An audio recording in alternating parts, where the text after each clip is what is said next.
ไอหอบความช้ำมาเตละโนตกหลายปีหมดหอน้ำเซนี่บ่จากสาวไทยเศร้าใจชื่อหยังชื่อหวานป้าตัวหวานเจี๊ยบชื่อหวานผู้นี้น้องหวานน้องหวานหวานขึ้นมาอยู่แล้วหวานขึ้นมาอยู่วะฮะนั่นเด็กบอกบ่เอาลูกเคยคนจ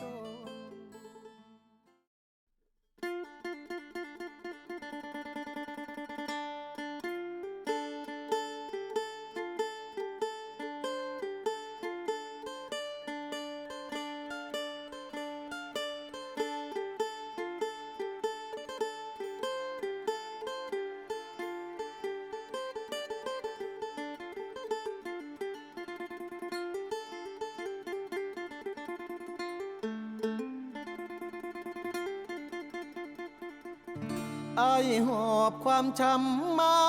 เซละโนหลายปีหมดหมองจากสาวไทยเศร้าใจรำพันถ้านับเป็นเหตุเฮ็ดให้เฮาต้องพลาดจากกันด้วยพ่อแม่เจ้านั้นบอกบ่เอาลูกเคยคนจนมาพ่อ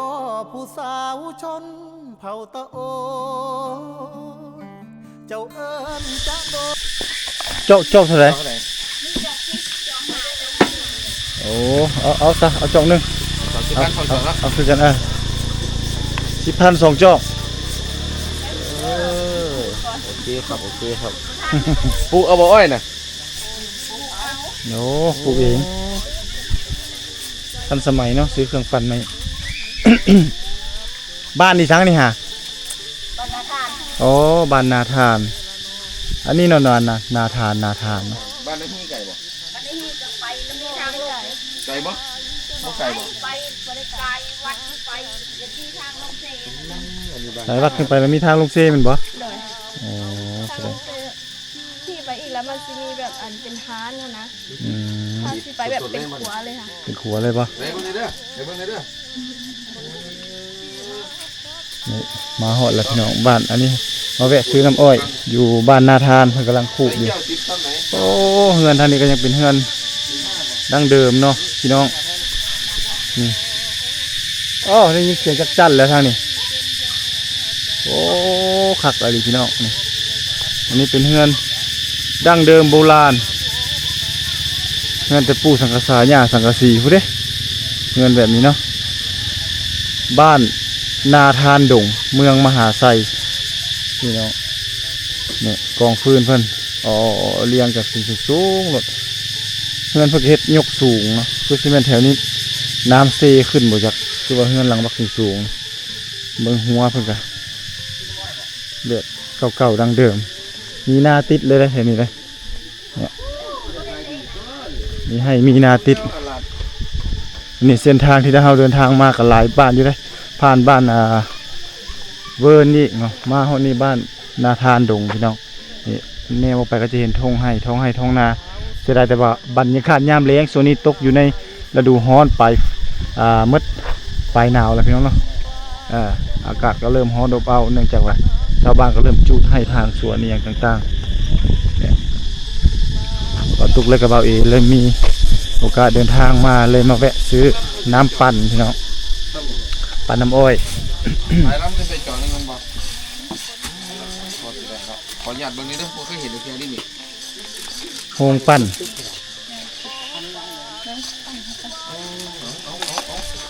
เนาะเฮามาเบิ่งวิธีการผลิตเพิ่นทางฝุ่นก่อนจ้ะเรียบได้นี่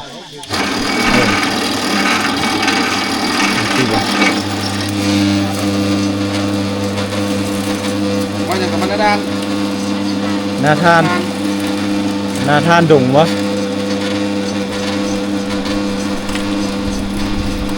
ได้เบิ่งแน่บัดลำนึงเลยทัดประมาณได้เบิ่งแน่เธอต้องรีดเด้รีดเคี้ยวน้ำก่อน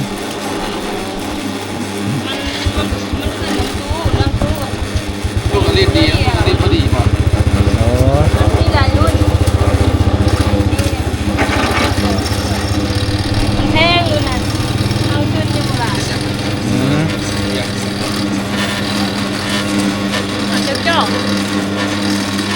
อันนี้อันนี้ลูกค้ามันบ่นี่โอ้พี่น้องลูกค้ามารอท่าเลย ได้ไว้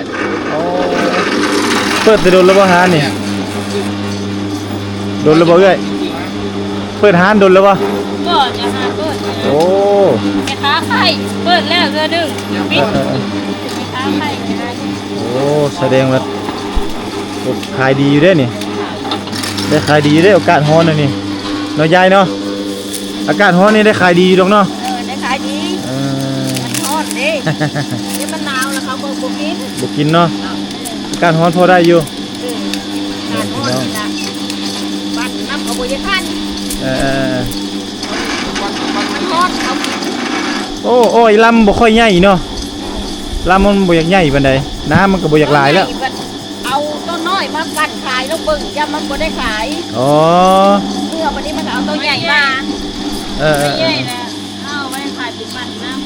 อ๋อมีคนมาซื้อเป็นมัดพร้อมบ่พระเจ้าก็ซื้อไปที่แล้วบ่ ขายเป็นมัน พระเจ้าก็ซื้อ ปั้นกัน ซื้อไปปั้นคือกันบ่ งานคนแล้วเขาเหลือ อ๋อซื้อเข้าโรงงาน งานน้ำตาล โรงงานน้ำตาลอยู่ไสโรงงานน้ำตาลนะ น้ำไปสวรรค์คือเดี๋ยวว่า อ๋อซื้อไปสวรรค์พุ่นโรงงานน้ำตาลมิตรผล สวรรค์นะเขต เขามาซื้อเป็นตัว เป็นโรงงานของไทยเด้แม่นล่ะแกงแฮดเด้มิตรผลแกงแฮด จะล่ำ แก ล่ะ งสมณเขตคิวเพิ่นเอาคิวเฮานี่โอ้รัด ที่ รัด มาก่อน รัดคิวบ่ได้แล้วให้เพิ่นก่อน เขาจะเจาะทำจุกบอสถ่ายตำลัง เอาไปตุกตำลังไว้ซั่นน่ะ ขอสักการได้ผู้บ่าวนะสนะ ขอก่อนเด้อซั่นน่ะอันนี้กลายเป็นจอกแล้ว โอ้เอาเป็นตุกแล้วเนาะผู้บ่าวน้อยนี่เนาะเอาไปกินทางใดไปอาบน้ำบ่โอ้ นี่ได้ยินสนามหอมแล้วอยู่ทางพุ่นต้มอยู่บ่ทางนี้ต้มบ่เคยต้มอยู่บ่ต้มท่อมแล้วเขาเอิ้นตุกอ่ะ ทางนี้มีแต่น้ำอ้อยทางนี้โอ้ยังสูบยาตองกระแดงอยู่เนาะพ่อเฒ่าเนาะ โอ้ยปะบ่ได้แล้ว ตาบ่ได้เนาะตัวนี้เนาะ คนรุ่นเก่าล่ะ คนรุ่นเก่าเนาะ อ้อ ตองกระแดง ป้ายาแล้วป้าเข้า โอ้ตาบ่ได้ มาแตะไก่แต่มาท่องเที่ยวบอก ฮะมาท่องเที่ยว มาท่องเที่ยว มาท่องเที่ยว มาแต่ไทยประเทศใดเมืองใด มาแต่ไทยเนี่ยมาแต่ลาวนํ ผมมาจากไทยไอ้เป็นคนลาว อันนี้เป็นคนลาว เคย มาท่องเที่ยว อย่างนั้นแล้วบอก ฮะโอ้ ไปยังก็เขาเอิ้นตองยังไง เอียง น่าจะว่าพอถามมา ตองกระแดง เข้าใจโอ้เขาบ่ฮู้บ้านธาตุนี่ล่ะ ใบตองกระแดง มาจากไก่นะมาจากไทยพุ่นเนาะ แม่นแหละมาแต่ไท ตอย งกระแดงคือผู้เฒ่าเพิ่นเอิ้นน่ะนี่ ใบตองกระแดง เจ้ากระแดง แม่นบ่ เนี่ย เอา เอา ลองชิมรสชาติ ใจซึ้งใจ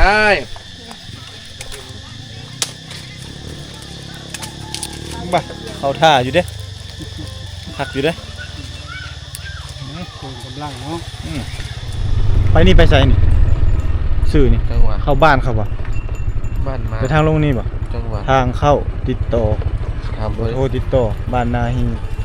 แม่นบ้านนาฮีบ่ทางนี้น่ะ ผู้สาว บ้านนาฮีไป แม่ ทาง พ่อ นี้ ทาง ห บ้า ว่ะ นนาฮีบ่นี่ แม่ โอ้ไกลบ่ ไกลบ่ ไกลบ่เข้าไปนี่ ไปได้ โอ้สิไปไสนี่สิไปไสนี่ผู้สาว ลงไปอาบน้ โอ้น้ำเซนี่บ่ มีเวลามาอย่างนั้นน่ะ นี่มีแม่น้ำบ่โอ้ค่อยๆขี่เนี่ยโอ้ให้ไปน้ำเนี่ยคนหลายบ่ไปแต่ละมื้อนี่ ำก็ลายไปได้ บ่หลายปานใดนี่บ่นี่บ่ใกล้ๆนี่บ่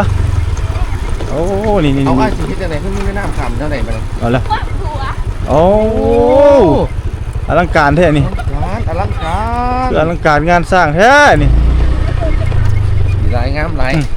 เอาจับให้เนี่ยมือเดียวนี่บ่ไหวนี่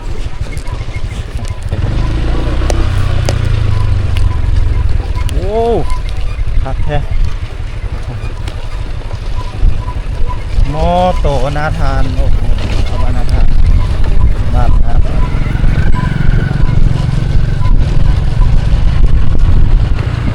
โอ้ควายนี่ ไอ้สิข้ามทางไหนบัดเนี่ย ข้างไต เจ้าสิไปจังไหนบัดเนี่ย เจ้าจะไปทางไหนนี่โอ้ว่าอยู่นี่บ่ อ่ะอยู่นี่หวะ โอ้มาสองคนนี่บ่ โอ้ มากันสองคนนี่ เล่นน้ำในบ่ละน้ำน่ะหึโน่ ได้บ่โอ้คือเย็นบ่น้ำนี่ใส่ดีเนาะน้ำเย็นใส่ดี ใส่ดีใส่ดี อืม เขาใส่ พระเจ้าอยู่บ้านใดเถอะเจ้าบ้านนาทานบ้านนี้บ่ แม่ มาลงมานี่โอ้คือนัดกันมาแต่2คนคือบ่มาหลายๆนะ เขาว่าลงมา เขาบ่ลงมานำโอ้มาทุกมื้อบ่ บ่เดินมาเท่า โดนๆมาเทื่อนึงแสดงว่าโชคดีนะจูอายนี่เนาะ อ่า มันเลยมาขอเนาะ ต้องปิดหน้ามาพี่ดูผู้สาวว้าเห็นแต่ทางหลังกันยังงามเลยอืมชื่อหยัง ชื่อหวาน ชื่อหวานป้าตัวหวานเจี๊ยบ เอาบ่น้ำมอยกินบ่เอาบ่โอ้ยหล่นล้มเร็วโอ้ยนี่ขี้หินนี่ผู้สาวนี่เอาขี้หินมาหมุนอ๋อ โอ้ยนั่นละเบ้อคักอลีได้นี่เด้เป็นตายอลีได้นี่เด้เอาผู้สาวกินบ่ไอ้ดูดก่อนเลยเด้ฮะโอ้เจ้าคือสิมาปฏิเสธใจไอ้แห้งแท้เนาะ ถามซื้อจ้ะเนาะซื้อได้เป็นยังไงตุ๊ก ชื่อหวานพุ่นนี่ น้องหวานวะ น้องหวาน หวานขึ้นน้องอ้อยอยู่เนาะ หวานขึ้นมาอยู่บ่ฮะ อันนั้นเด้เจ้า อันนี้ได้ซื้อหยังฮะซื้อนิดลิตว้าอลิตตัวนี้เคยได้ยินบ่คนซื้ออลิตเคยบ่ฮะโอ้ยเฮียนอยู่ห้องใดล่ะ บ่สี่ โอ้ม.4 เฮียนต่อบ่หรือว่าออกแล้ว ออก โอ้ยจบม.4 แล้วคือออกคือบ่เฮียนต่อฮะ ถ้าจะบ่ส่ง โอ้พ่อแม่บ่ส่งเฮียน โดน ที่จริงก็อยากเฮียนแม่นบ่โอ้อันนี้ได้เฮียนห้องใดละ มสี่ ม.4 คือกันโอ้ อันนี้เฮียนป่ะนี่ เฮียน โอ้เฮียนเนาะ บนเฮียน คนนั้นบ่ได้เฮียน ยังเฮียนอยู่ปีนี้ โอ้ปีนี้ยังเฮียน แต่ว่าถ้าจบแล้วสิได้ออกโอ้ยเนาะมาทางนี้นะมันคือตบตาเด้อว่ากินหน้ามาสินะโอ้แม่นบ่แม่นนัดคนบ่แม่นนัดผู้บ่าวมาบ่จักนี่ บ่ โอ้ นี่ยังพี่ กินหน้ามาพี่ น้องกันแค่ โอ้ยหน้าละมุนละไมเพิ่นเนาะตะปุอยู่เนี่ยนี่เด้พี่น้องเอ้ยผู้สาวเพิ่นมาอาบน้ำอยู่บ่อนใดถ้าจะมักลิ้นน้ำน่ะอยู่ไสเทิงพุ่นบ่โอ้อยู่เทิงพุ่นเลย มาอาบเป็นประจำเพิ่นว่าสองสาวคักอะไรเนาะอันนั้นก็แม่นได้เนาะผู้สาวนั่นเนาะคุณเบาอีก็เลยย่างใต้ขัวพุ่นต้องคักอะไร ล เนี่ ง ย แต่เบิ่งด้วยถามลงได้ไปไอ้สิจอบเบิ่งเอาดอก เอาไปเลยตามสบายสองสาวสาวหวานสาวลิดแม่เอาอีหยังมากิน มีเสื้อ มีเสื้อบ่สบายดี โอ้เครื่องนี่คนไปไสนี่ฮะโอ้สิเอาเมื่อบ้านพุ่นโอ้ไปซื้อมาแต่ไสนี่ ยมราช ไปยมราชพุ่นสิเอาเมื่อบ้านนาฮีบ่ อันนี้ โอ้แล้วเอาอีหยังมาเอานี่ รถไทยเขา เอารถไถเขาจะเอารถคันเมื่อกี้นี่บ่ดิบโลลงมาเอาแล้วเราเอารถไถนี่ มาเราไปยมราชแล้วแกมาแล้วพุ่นเครื่องเขาเจ้าผ้า อ๋อเขาจะฝากเดี๋ยวนี้โลกำลังโลท่ารถไถออกมาเอา ออกมา ไกลบ่แต่นี่เข้าไปไกลบ่ 3 ลัก โอ้3 กิโลเมตรโอ้3 ลักพี่น้องแต่นี่เข้าไปเนาะรถจักรแล้วแม่นถ้าสมมุติยามนี่ไปทางนี้ก็ได้เนาะ บ่ได้ละ บ่ได้บ่มันพัดแฮงเนาะ โอ้โหปิวแล้ว โอ้ต้องได้ไต่ขัวเสียเงินบ่ไต่ขัวนะ บ่ได้เสีย บ่ได้เสียขัวนี่ชาวบ้านบ้านใดภาคกสร้างนี่ วันนี้ นาฮี นี่แล้วบ่แม่นนาทาน หน้าท่านบ่ได้สร้างบ่โอ้เข้าไปนี่มีบ้านเดียวนี่บ่ นี่บ้านเดียวนะ โอ้ชื่อว่าบ้านนาฮีมีจักหลังคาบ้านนาฮีนี่ มี72ราคา 70คนหลังคาเฮือนมีวัดบ่ นี่นะ มีเนาะมียาคูอยู่เนาะ ทาสมันบ่มี บ่มียาคูมีพระธาตุนี่หยัง ทาสเกศแก้วนี่ พระธาตุเกตแก้วโอ้ข่อยบ่เคยเดินทางมาจากเถื่อได้ยินแต่ในหลายๆคนที่มาถ่ายพระธาตุเกตแก้วเนาะ แล้วมันคือเคยไปทางนั้นเห็น แม่นๆคนนั้นเคยมาเทื่อหนึงแล้วพระธาตุเกตแก้วเนาะอยู่บ้านนาฮีเจ้าฮู้ประวัติอยู่บ่พระธาตุเกตแก้ว โอ้โห บ่ฮู้เนาะ ถามผู้เฒ่า เข้าไปนี่มีบ่ผู้เฒ่าผู้แก่มีบ่มีเนาะ มีคนประจำวัด โอ้มีคนประจำอยู่ในวัดนั้น ไปขอพรไปบะไปอีหยังได้บ่ ยังได้ ได้เมื่อเนาะ มีเฒ่าแก่เขาเจ้าเปลี่ยนเรียนเลยนะก็มีแค่เมื่อนั่นแหละหาคนแถวนั้นเขาก็ว่าหาเดียว ถ้าสมมุติมีคนไปเนาะ คนไปแล้วเขาก็ว่า อ่า มามีคนออกมาบะได้มีคนออกมาขอพรได้เขาก็มาได้ โอ้เขา แต่ มี งตั้งอยู่มี3หมู่ โอ้แสดงว่าเขาเจ้าเตกตั้งเดี๋ยวเรียบร้อยแต่ละมื้อนี่แม่นถ้ารับแขก มีอยู่นั่น แขกนี่แต่ละมื้อนี่มาบ่ขาดบ่ มีมื้อเลย มีตลอดบ่ บางมื้อก็ได้จุบางมื้อก็มื้อละจุมื้อละ2ละบ่ขาดจังมื้อ อืม ซ้ำดอกพระธาตุโพนพระโพนก็คือเอาบุญนี้ พระธาตุเกศแก้วนี่มียังบ่หลายเนาะแต่ว่าก็มีบ่ขาดทุกมื้อเนาะ ครับ ประชาชนทั้งสองฝากฝั่งสองบ้านนี่เขาเจ้าพากันมาชมไสน้ำอยู่นี่บ่หรือว่าอยู่ทางอยู่บ้านอ๋ออยู่บ้านเจ้านี่บ่มีน้ำบ่ อยู่บ้านเราใช้น้ำสร้างน้ำบาดาล น้ำสร้างน้ำบาดาลเนาะโอ้ผู้พี่น้องผู้กำลังไต่ข้ามขัวเลย คักอหลีธรรมชาติพี่น้องอันนั้นเป็นลงมาซักเครื่องเด้น่ะเนาะเห็นบ่โอ้ผู้สาวลงมาซักเครื่องมี7กว่า70ปลายกว่าหลังคาเฮือนพี่น้องเอ้ยอันนี้เครื่องแม่นเพิ่นกำลังสิเอาคนเข้าไปขายอยู่พุ่นนี่แหละการลำเลียงสินค้าข้ามสายน้ำเซอันนี้เป็นเซหยังอันเนี้ยเซบังไฟบ่โอ้สายน้ำเซบังไฟตกใส่อยู่พี่เนาะแสดงว่าไหลมาแต่บุรพาผู้ได้นี่นี่ชาวบ้านอันนี้แม่เพิ่นเข้าไปในเมืองพุ่นเลยเนาะส่วนหลายถ้าสมมุติว่าเฮาอยากไปซื้อเครื่องของเรียบเป็นงานดองมีของประเพณีอย่างต่างๆล่ะไปซื้ออยู่ทางใด ชื่อยมราช ลงยมราชเลย แต่บ้านนาฮีออกไปจะกิโลเมตรหายมราช ได้แต่ให้ออกไปก็ต้อง10 ปลายกิโลเกือบ ประมาณ 20 กิโลแล้ว ประมาณ10ปลายหา20เนาะ มาหานี่ก็3 กิโลตอนนี้ออกหาทางนี่ก็8 กิโล อ๋อก็เป็น อีก ก็เป็น 20 ปลายก็ได้ ก็เป็น11เลยเนาะแต่พุ่นไปอีกพี่น้องรวมแล้วก็เกือบ20กิโลเมตรพี่น้องคือแต่บ้านนาฮีเนี่ยออกไปมีไฟฟ้าครบถ้วนเนาะบ้านนาฮีเนาะเอาพี่น้องเอ้ยเฮาก็สิได้เข้าไปทางพุ่นแหละเดี๋ยวสิไปเลาะสัมภาษณ์เบิ่งเห็นเด็กน้อยเห็นชาวบ้านเพิ่นกำลังลงมาซักเครื่องอยู่สายแม่น้ำเซบังไฟซึ่งว่าสายแม่น้ำสายนี้แม่นไหลมาแต่พูนแหละยอดมันก็มาแต่บัวละพาพูนแหละออกสายเวียดนามพุ่นแหละมาทางบ้านจนูนบ้านตะลัวติดเขตตะเข็บชายแดนลาวเวียดนามพุ่นแหละทางเมืองบัวละพาที่ประตูเคยได้ไปสิทธิ์สอนทางพุ่นแหละทางผู้ชมเนาะเอ้าเดี๋ยวจังได๋จะพาท่านผู้ชมเข้าไปในหมู่บ้านไปหลังจากสัมภาษณ์ชาวบ้านสัมภาษณ์สาวๆที่ลงมาอาบน้ำหรือว่าพากันมาซื้อเครื่องของต่างๆเนาะตอนนี้เฮาก็กำลังสิใต้ครัวเป็นครัวน้อยๆนะเข้าไปสู่หมู่บ้านบ้านนี้ก็นาฮีเนาะโอ้คือเสียวเถอะวะ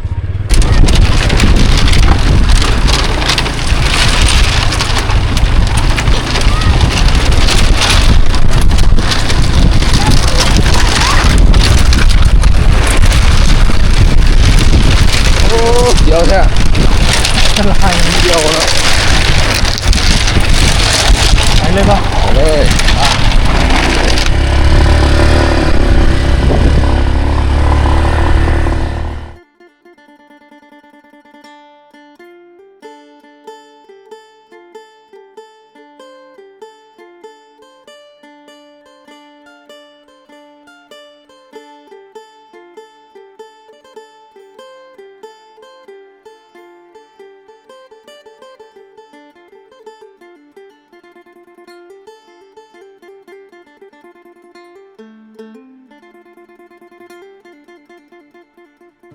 ไอหอบความช้ำมา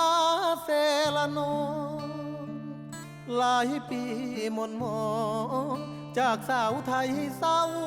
ใจรำพันนับเป็นเหตุเฮ็ดให้เฮาต้องพลาดจากกันด้วยพ่อแม่เจ้านั้นบอกบ่เอาลูกเคยคนจนมาพ่อผู้สาวชนเผ่าตะโอยเจ้าเอิญจะโดยง่อยเด้อชื่นใจเหลือล้นเธอชื่อธิดาสาวชนเผ่าตะโอยหน้ามนหอยยิ้มจิ้มใจอ้ายล้นเหมือนนิมนต์มาจนละเมอสาวเซละนองบ่าวไทยสองใจพันผูกความเจ็บกลายเป็นความสุขหากันแต่วันแรกเจอสาวเผ่าตะโอยชื่อธิดาอายหาเจ้าเด้อขอบใจหลายเด้อคนดีที่หาพักอายขอฝากชีวิตไว้เซละนอทุกความหม่นหมองฝากเธอช่วยเป็นยาใจขอบคุณความเจ็บที่นำพามาพบสามใบจากนี้ทั้งชีวิตอายมอบให้เจ้าสาวงามตะโอ